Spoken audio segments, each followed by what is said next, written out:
There's a sound more terrifying than a scream, and it's the sound of a life leaking away through the cracks of a complaint. I remember standing in a dimly lit hospital hallway, watching a man who had everything, money, status, a family, staring at a blank wall. He turned to me, his voice barely a whisper, and said, "I spent 40 years barking at the wind, blaming the stars for my lack of light, and now the sun is setting, and I realized I never even learned how to walk." That silence? That was the sound of a soul that had finally run out of excuses. Statistics tell us a brutal truth. Nearly 95% of people fail in life not because they lacked talent, but because they drifted into the hypnotic rhythm of excuses. They barked at the economy, they barked at their boss, and they barked at their bad luck. While they were busy making noise, their definiteness of purpose, as NapoleonHill called it, was suffocated under a pile of "why me" and "it's not fair." You see, the world doesn't care about your bark. The stars don't move because you're shouting at them. Every time you open your mouth to complain, you are literally exhaling your power. You're handing the remote control of your happiness to a stranger on the street. NapoleonHill wasn't just talking about gold and bank accounts, he was talking about the sovereignty of your own mind. He knew that the moment you justify a failure with an excuse, you've just signed a contract with mediocrity. I felt that cold realization too, that moment when you look in the mirror and realize the only reason you aren't where you want to be is because you've become addicted to the victim's high. It feels good to be right about how hard life is, doesn't it? But that feeling good is a poison that tastes like honey. We're living in a world of professional barkers. Everyone has an opinion, everyone has a grievance, and everyone is loud. But the winners, the ones Hill studied, the giants like Carnegie and Edison, they were eerily quiet. They didn't have time to bark because they were too busy building the fence. They knew that a mind filled with complaints has no room for a burning desire. Think about your own life right now. That frustration you feel in your chest, that's not a signal to shout louder. It's a signal to shut up and listen to the plan you haven't written yet. If you keep barking, you stay a dog. If you find the silence, you find the king. This isn't just about being positive. This is a life and death struggle for your future, because the clock is ticking, and the grave is the only place where barking finally stops. But by then, it's too late to bite. Listen, let's get real for a second, just between you and me. Have you ever noticed how good it feels to tell someone how much you've been screwed over? There's this weird, twisted satisfaction in sitting at a bar or on a couch explaining why your failure isn't your fault. It's like a warm blanket of poor me. But here's the cold hard truth. That feeling is a drug, and it's more addictive than anything you'll find on the street. I remember a guy I knew. Let's call him Dave. Dave was a genius, a brilliant mind. But every time we talked, he had a new bark. It was the greedy corporation, the cheating ex, or the rigged system. He was so convincing. You'd listen to him and think, yeah, Dave, you really got the short end of the stick. But 10 years later, Dave is in the exact same spot, still telling the same stories, just with more gray hair and a bitter smell on his breath. NapoleonHill called this the alibi. It's the most sophisticated lie the human brain ever invented. He discovered that the most successful people on this planet didn't have fewer problems. They just refused to give their problems a microphone. They knew that the second you create an alibi for your failure, you've basically built a cage and locked yourself inside from the inner side. Think about the chemistry of a complaint. When you bark at your circumstances, your brain releases a stress hormone called cortisol, but it also gives you a tiny hit of dopamine because you feel right. You're the hero of a tragedy. But guess what? Nobody pays to see a tragedy that never ends. The world is looking for the person who can stay silent through the storm and just deliver. NapoleonHill called this the alibi. It's the most sophisticated lie the human brain ever invented. He discovered that the most successful people on this planet didn't have fewer problems. They just refused to give their problems a microphone.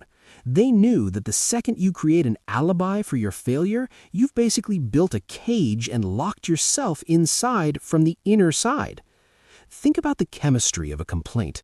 When you bark at your circumstances, your brain releases a stress hormone called cortisol, but it also gives you a tiny hit of dopamine because you feel right. You're the hero of a tragedy. But guess what?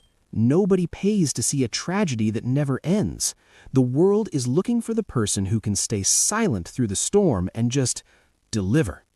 NapoleonHill used to say that every adversity carries with it the seed of an equivalent benefit, but you can't see the seed if you're too busy screaming at the dirt. Imagine a farmer standing in a dry field yelling at the clouds for not raining. Does the rain come? No. Does the corn grow? No. He just gets a sore throat and a hungry family. We've become a generation of professional excuse makers.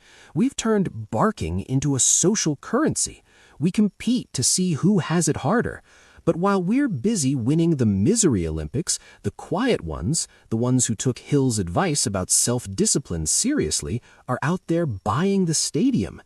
If you're waiting for the world to stop giving you reasons to bark, you're going to be waiting until you're 6 feet under. The world is a chaotic, messy, unfair place. It's always been that way. The only thing you can actually control is the gatekeeper between your brain and your tongue. Stop looking for someone to agree with your excuses. Look for the mirror, because the person looking back at you is the only one who can fire the victim inside you and hire the master of your fate. It's time to stop being right and start being ready. The noise stops now. The work starts when the barking ends.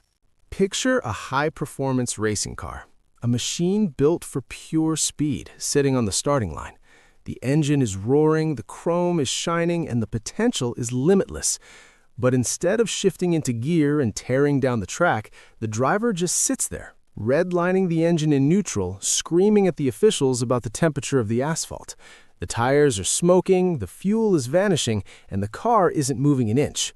That's exactly what happens to your life every single time you choose to react to a minor setback with a major outburst. I once knew a woman. Brilliant artist. Let's call her Sarah. She had a vision that could change the world. But Sarah had a bark for every critic. Someone left a mean comment on her page, she'd spend 6 hours crafting a comeback. A gallery rejected her work, she'd spend a week telling everyone how the art world is a mafia. She was so busy defending her ego that she forgot to create her masterpiece. She ran out of gas before she ever reached the first turn. Napoleon Hill talked about the mastermind, but he also warned about the dissipation of energy. He knew that your mental focus is a finite resource. It's like a bank account with a daily limit. Every second you spend barking at a hater or crying about a slow internet connection is a withdrawal from the fund you're supposed to use for your legacy. You're literally paying your enemies with your own life force. The world is full of distraction traps. They are designed to make you bark. The news, the gossip, the petty office drama, it's all there to keep you from the controlled enthusiasm Hill preached about. When you react, you lose. When you observe and act with a plan, you win. It's that simple. The most successful people I've ever studied have this eerie, calm aura about them. They aren't cold, they're just economically minded with their emotions. They don't give a $1,000 reaction to a 10-cent provocation. If you want to reach the top of the mountain, you can't stop to throw a rock at every dog that barks at you. If you do, you'll never reach the summit, and your pockets will be empty. Hill's secret wasn't just thinking, it was the accurate thinking that separates the signal from the noise. Most of what you're barking at right now isn't even real. It's just smoke. It's just static. Your anger doesn't punish the person you're mad at. It only burns your own house down. Every time you feel that urge to snap, to complain, to let out that bark of frustration, stop. Ask yourself, is this worth the fuel in my tank? Because once that fuel is gone, you're just another broken down car on the side of the road watching the quiet ones drive past you into the sunset. The real power isn't in having the last word, it's in having the best life. And you can't have both if you're always shouting. Ever sat in a room full of people where the only thing on the menu was a big steaming plate of everything sucks? It's like a contagious disease. You walk in feeling okay, and 10 minutes later, you're barking right along with them. You're complaining about the weather, the taxes, and the guy in the next office. It feels like bonding, but it's actually a suicide pact for your potential. There's this brutal image of a bucket of crabs. You don't even need a lid on that bucket. Why? Because the moment one crab tries to climb out, the others reach up and pull it back down. They don't want it to escape. They'd rather everyone rot together than see one person reach the sunlight. Most of your friends who love to complain with you, they aren't your allies. They're the anchors keeping your ship from leaving the harbor. Napoleon Hill was obsessed with the power of the mastermind. He didn't just mean finding smart business partners. He meant protecting your mental space like it's a vault full of diamonds.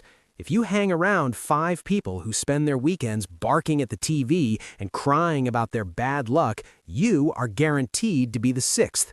You start to believe their lies. You start to think that the no more barking philosophy is just a dream for the lucky few. I've had to walk away from tables where the conversation was nothing but poison. It's lonely at first. It's quiet. But that's the selective solitude that Hill talked about. You have to be a snob about whose energy you let into your brain.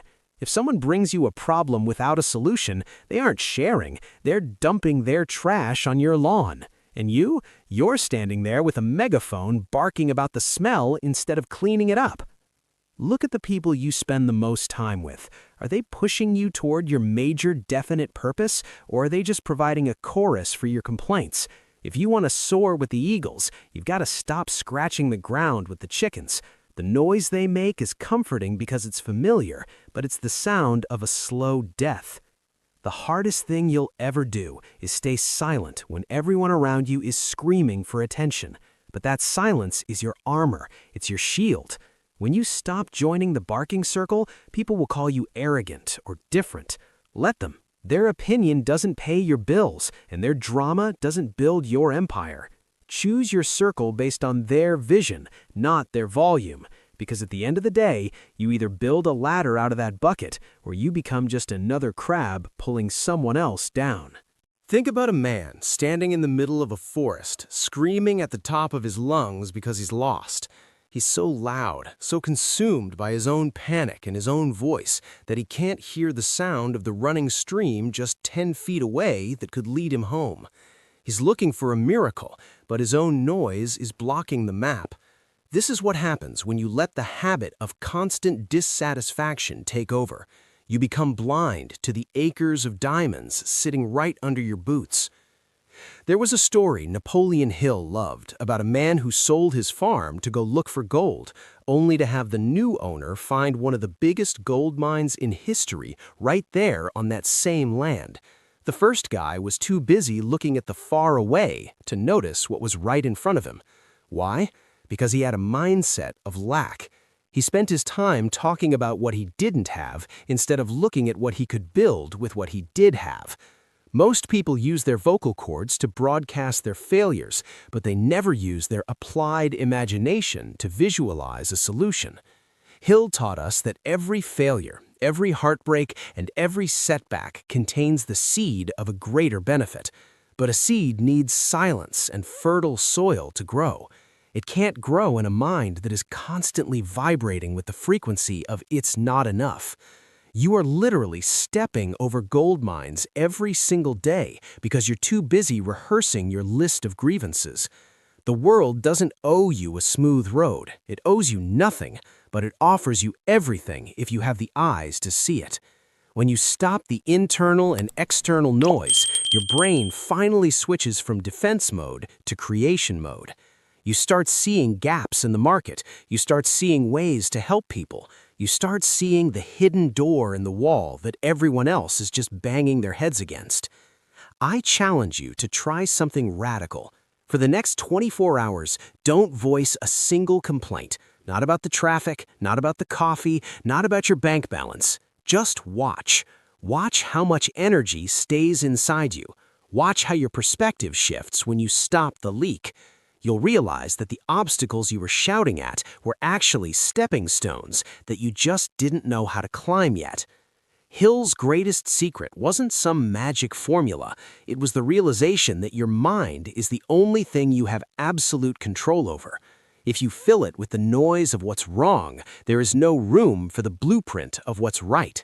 The wealth you're looking for isn't across the ocean, it's buried under the noise you're making. Stop the broadcast and start the mining. The silence isn't empty, it's full of answers you've been too loud to hear. Think about a blacksmith hitting a piece of glowing red iron. The iron doesn't scream. It doesn't cry out that the hammer is too heavy or the fire is too hot. It just takes the heat and the pressure, and through that silent endurance, it turns from a useless lump of metal into a razor-sharp blade. Most people, when life hits them with the hammer, spend all their time trying to talk the hammer out of it. They want to negotiate with the fire. They make so much noise about the pain that they completely miss the transformation. I once saw a business owner lose everything in a single night. A fire wiped out his entire warehouse. I stood there with him, expecting him to launch into a massive tirade about the injustice of the world. But he just stood there, perfectly still, watching the embers. He didn't say a word for an hour. Finally, he looked at me and said, "Now I can see the ground clearly enough to build something bigger." That man understood what Napoleon Hill meant by temporary defeat. He knew that the noise of a protest is just the sound of a victim accepting defeat as permanent. Hill taught us that the willpower is the supreme court of the human mind. But you can't access that court when your brain is cluttered with the static of, "I can't believe this happened." When you choose to stop the vocalization of your struggle, you're not being weak, you're being strategic. You're conserving your oxygen for the climb. The most powerful version of you isn't the one who has an answer for every setback. It's the one who has a plan that is bigger than any obstacle. Look at the giants of history. They weren't lucky. They were just the ones who stayed in the room when everyone else had walked out to go join the shouting match outside. They practiced what Hill called personal initiative. They didn't wait for the conditions to be perfect, and they didn't waste a second describing why the conditions were bad. They understood that the universe is a giant mirror. If you shout failure into it, it reflects failure back. If you hold a silent, unwavering image of success, the world eventually has no choice but to align with that image. Your life isn't a soap opera. It doesn't need a soundtrack of lamentation. It needs a director who knows when to cut the noise and start the action. Every time you feel that hot surge of a complaint rising in your throat, imagine it's a leak in your soul's engine. Plug it, stay in the heat, let the pressure shape you instead of breaking you.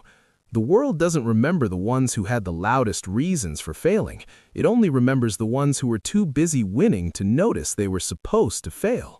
Imagine you're trying to listen to a faint, beautiful symphony playing on a distant radio station, but right next to your ear, someone is redlining a chainsaw. You'd never hear the music, right?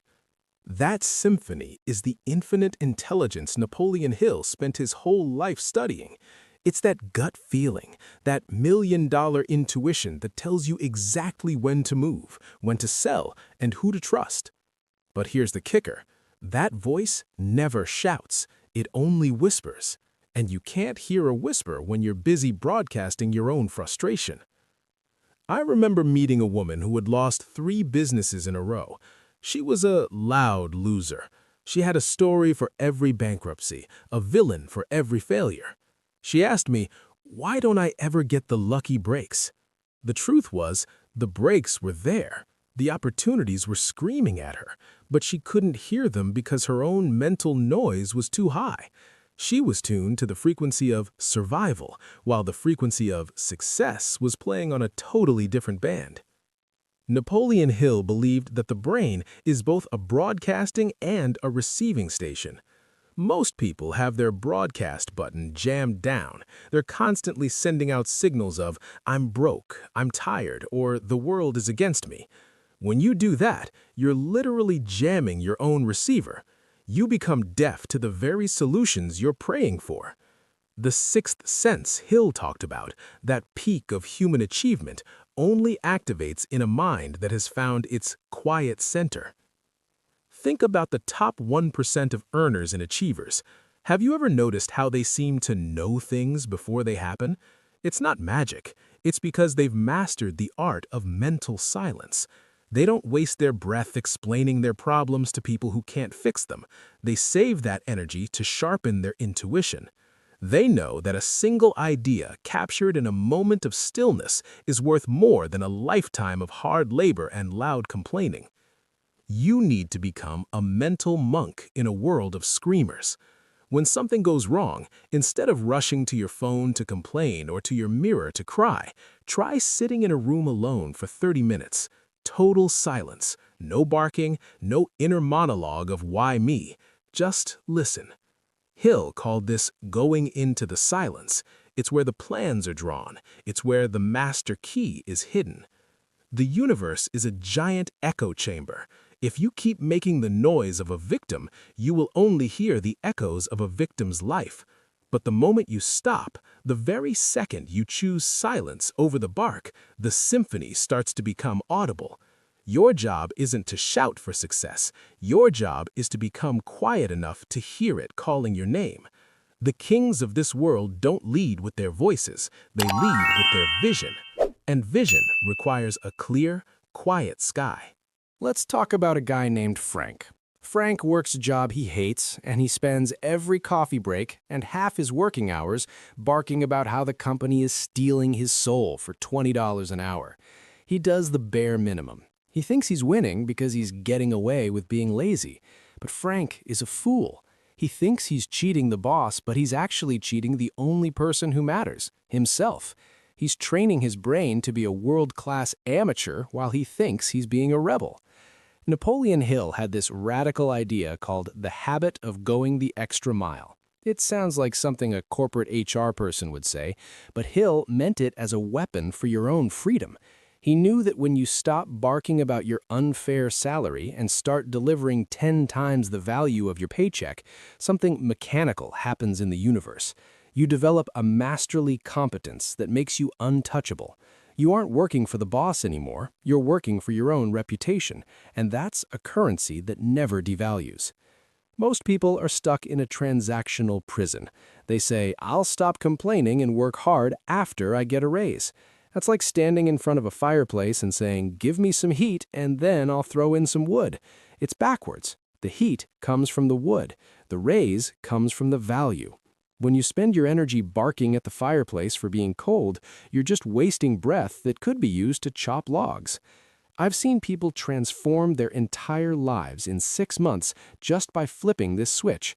They went from the loudest complainers in the office to the quietest, most efficient machines.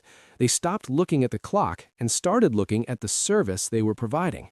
Hill taught us that the man who does more than he is paid for will soon be paid for more than he does. It's a mathematical law, as certain as gravity. When you bark about your conditions, you are admitting that those conditions are your master. You are saying, I am a victim of this cubicle, this salary, this city. But when you shut up and over-deliver, you become the master. You create a debt of obligation that the world has to pay back. If this company won't pay it, another one will. If no company will, the universe will provide you with the idea to start your own. Stop being a service dodger. Stop trying to get something for nothing by making a loud noise about how much you deserve. Nobody deserves anything they haven't earned through the purity of effort. The next time you feel the urge to moan about your workload, remember, every extra ounce of effort you put in without complaining is a deposit into a bank account that no one can freeze. The noise of the mediocre is what's in it for me. The silence of the great is how much more can I give. Choose your side. Stop and feel the pulse in your wrist for a second. That's raw, unadulterated energy coursing through you, a biological engine that's constantly generating heat. Now ask yourself where that heat goes when you get angry, frustrated, or cheated. Most people let that pressure blow the lid off the pot. They scream, they bark, and they vent until they're cold and empty. They think they're letting it out, but Napoleon Hill realized that they're actually throwing away the very fuel required to build a fortune. They're letting their genius evaporate through their vocal cords. I once worked with a guy who was the victim of a massive corporate betrayal. He had every right to be loud. He had every right to sue and shout and complain to the world. For a month, he did exactly that. and he looked like he was aging 10 years in 30 days. Then he hit a breaking point. He decided to try Hill's sex transmutation and energy redirection. He went ghost. He stopped the barking entirely. He took all that resentment, all that red-hot anger, and he bottled it. He forced that fire into a new project, working 18 hours a day in total silence. That bottled lightning created a product that eventually bought out the company that betrayed him. Napoleon Hill's secret wasn't about being a nice person or staying calm for the sake of it. It was about efficiency. He understood that the human brain is a chemical laboratory. When you're hit with a burning desire or a stinging insult, your lab is full of high-octane fuel. If you use it to bark at your enemies, you're just wasting gas. But if you keep the valves shut, that pressure has nowhere to go but into your applied imagination. You start seeing solutions that no calm person could ever see. You become a visionary fueled by your own friction. The most dangerous person on this planet is not the one who is shouting. It's the one who has been deeply wronged or is deeply hungry and chooses to stay absolutely silent. That silence is the sound of a turbine spinning up to speed. Hill taught us that the vibration of a mind focused on a single definite goal is the most powerful force in the universe. But you can't reach that frequency if you're constantly discharging your energy through petty grievances. Every bark is a leak in your power plant.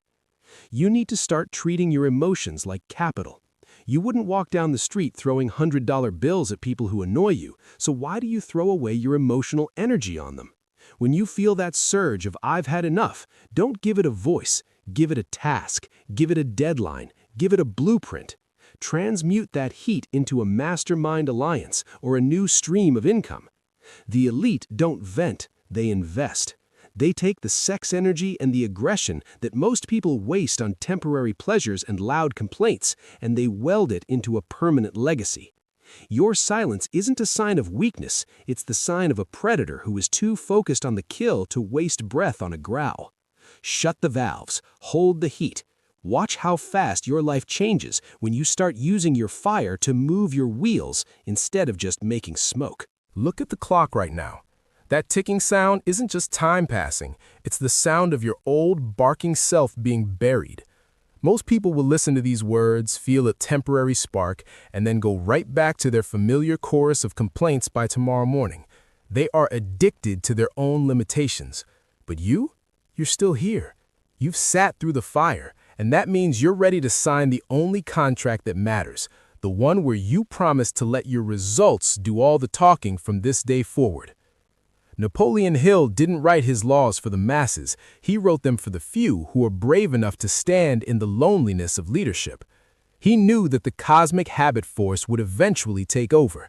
If you force yourself to stay silent and focused for long enough, it becomes your new nature. You won't have to try to stay quiet, you'll simply be too busy winning to notice the noise. Your success will become a self-propelling machine. The persistence Hill preached isn't a struggle, it's a steady, silent flow toward a goal that is already yours in your mind. This is where the road forks. One path leads back to the noisy crowd where everyone is right, but everyone is broke and miserable. The other path is a quiet, steep climb that leads to a view very few will ever see. By choosing the no more barking life, you are claiming your seat among the giants. You are becoming a person of accurate thinking who knows that a closed mouth during a storm is the sign of a captain who knows how to steer the ship. The world is starving for leaders who don't just bark about what's wrong, but silently build what's right.